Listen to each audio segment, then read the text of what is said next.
You're watching The Business of Law, brought to you by Bloomberg Law and the ABA Journal. I'm Lee Pacchia. A new article by Noam Scheiber from The New Republic touches on many of the issues facing big law that we frequently discuss on this program. More pressure on fees, lower partner compensation, and less job security. It's been the talk of the legal community all week. We're joined now by Noam from our Washington, D.C. bureau. Welcome. Thanks for stopping by. Thanks for having me. This piece garnered a fair amount of criticism from lawyers and others who say you've hyped the story, collapsing change at big law that has been going on for decades into a single moment. How do you respond?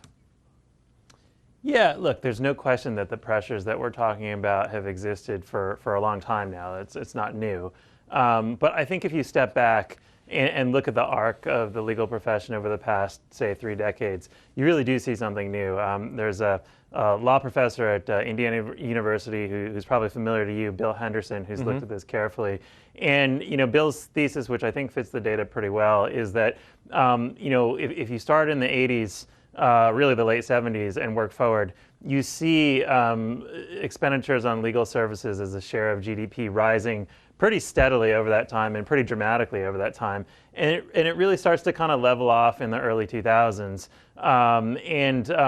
What drove most of that was just complexity, the complexity that arose through globalization, financial innovation, and that kind of ran its course up until the sort of early 2000s. Then the sort of bubble years, the credit bubble, the real estate bubble, kind of masked the fact that this was plateauing in the middle part of the 2000s. So when the bubble burst, you didn't just have the results of the cyclical downturn. You had some of this underlying tension that had been brewing, since earlier in the decade, and all of that kind of came to a head.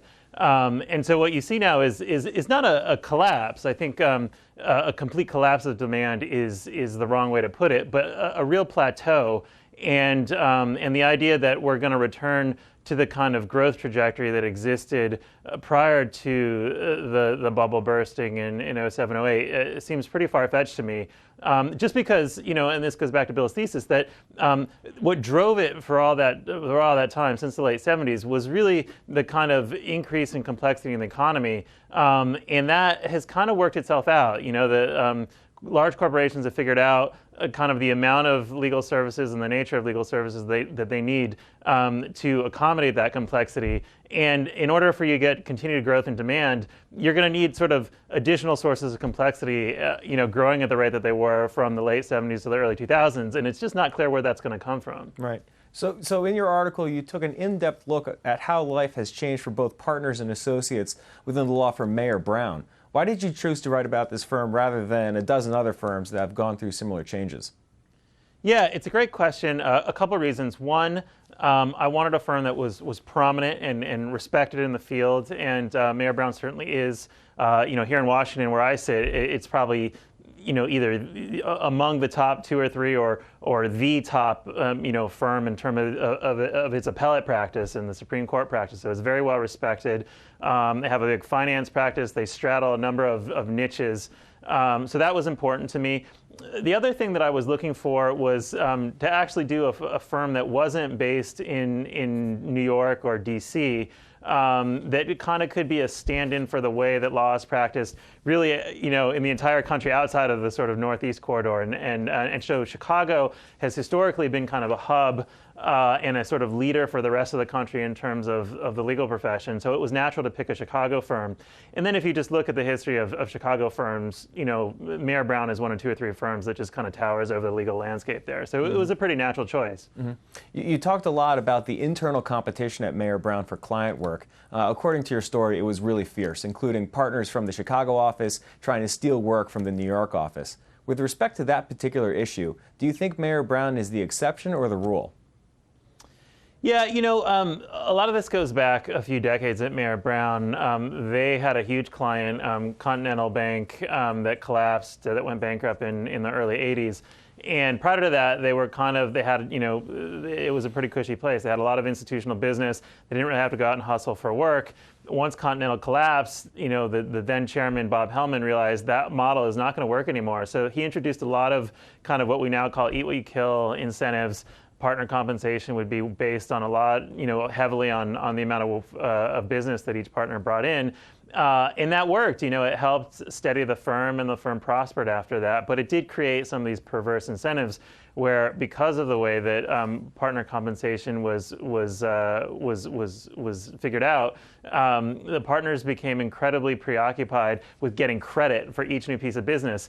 And as any partner at a big firm can tell you, any system can be gamed. And the problem with incentives isn't that they don't work; it's that they work too well, right? And so once people realized that their comp would be based heavily on this number, they went to great lengths to make sure that those numbers accrued to them rather than their colleagues. And I think you see this, in a lot of firms that have pretty heavily, kind of eat what you kill based compensation systems. And of course, that's been the way of the world in the last decade or two.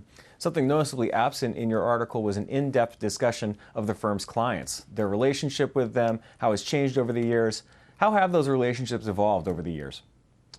Yeah, I think any big firm like Mayer Brown, the key to the kingdom is large institutional clients.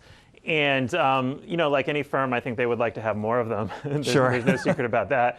One thing that, to their credit, I think they've done is to try to mitigate some of what we're talking about, or what I was talking about in the piece, is build these sort of firm-wide client teams. So you don't have this kind of elbowing aside of partners to make sure that you're the guy who gets in there for the pitch with the big client. They now do it on a kind of firm-wide basis. It's very rational. It's very systematic. The problem I think they've had, and I heard this over and over from current and former partners there, is that there just aren't quite enough institutional clients at the firm to go around. So it'd be one thing if they had these client teams and there were dozens of institutional clients, enough to keep all the partners happy.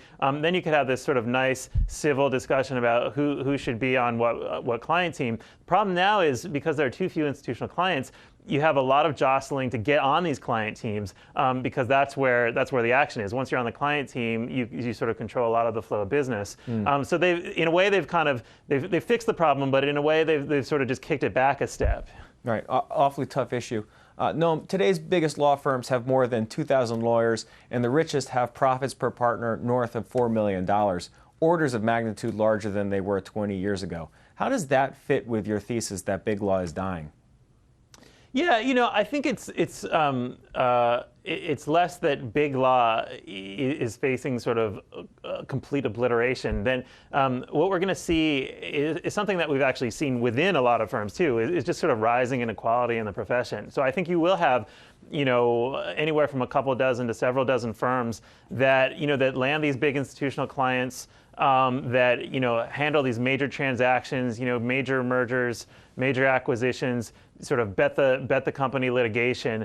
Clearly corporate clients are still willing to spend enormous amounts of money on that. The problem is that they're not willing to spend a lot of money on everything just below that level of business. And so I think you're going to see this sorting out, where the firms that have a kind of a hammer lock on that business continue to do very well, become ever more profitable, and the partners at those firms become ever richer. But the firms who don't quite make it in the door for that business are really going to struggle to feed all the mouths that they have. And that's where you're going to see a lot of the tension in the profession going forward. Right. That's exactly where I wanted to go next. Your article suggests that we're going to see tremendous inequality coming out in the future, that only 25 or so of the nation's largest firms can keep operating the way that they have been, with 200 or so firms having to radically reinvent themselves over the next decade in order to survive. Do you really think big law will be that radically different a decade from now?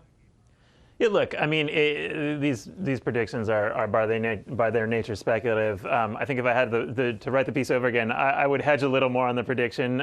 It's a thesis I heard often talking to senior people at a lot of law firms. But I think look, the bottom line is we now have these sort of 200, 250 firms that operate with a substantial amount of price, assuming a substantial amount of price insensitivity on the part of the clients. And that assumption is clearly getting rickety going forward. There's no one who disputes that. I talked at length with the chairman of Mayer Brown, Paul Tice, about this, and he did not dispute it. I mean, he certainly disputed the idea that Mayer Brown would not make the cut, and he disputed the number of firms who might make the cut. But he said repeatedly in the interview that it's just the idea that we're going to go back to this world where clients were sort of price insensitive is just a pipe dream. So I don't think people really dispute it. We could argue about the numbers of firms who are going to make it, and the amount and how profitable the ones who don't are going to be, and how much restructuring they're going to have to do. But I think very few people dispute the fact that there is this kind of shakeout underway. God help the chairman or the managing partner of a firm who does continue to believe that. Really, really interesting stuff. Noam, thanks for your time today, sir. Really enjoyed it. Thanks for having me. If you'd like to learn more about the issues we just discussed, be sure to go check out our offerings on BloombergLaw.com and also on the Bloomberg Terminal. You can see more of our videos on YouTube, and you can follow our updates on Twitter. I'm Pacchia. Thanks for watching.